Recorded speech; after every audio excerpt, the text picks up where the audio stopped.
दिलवा के चाहत हमर दिलबे में दब गइल।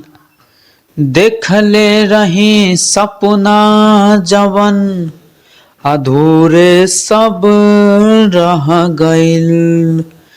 हमरा किस्मत के ही प्यार वार मंजूर नइखे। केहू से दिल लगावल हमार दोस्त बा। केहू और के कसूर नइखे। दिल लगैनी जितने बेर पैनी धोखा उतने बेर। हो दिल लगैनी जितने बेर पैनी धोखा उतने बेर। कि हमारा जिंदगी में नइखे शायद प्यार लिखल। कि हमारा जिंदगी में नइखे शायद प्यार लिखल।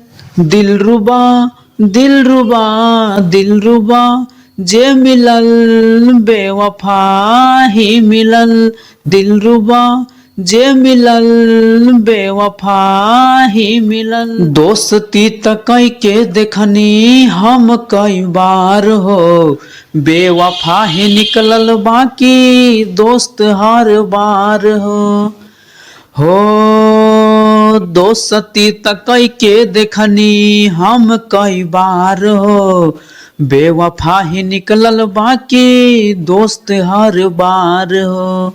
होत नइखे अब केहू पा हमके विश्वास हो। टूट गइल जिंदगी के सब हमर आस हो। कि हमारा चाहत के फूलबा कबहू खिल ना सकल। कि हमारा चाहत के फूलबा कबहू खिल ना सकल। दिलरुबा दिलरुबा दिलरुबा जे मिलल बेवफा ही मिलल। दिलरुबा जे मिलल बेवफा ही मिलल।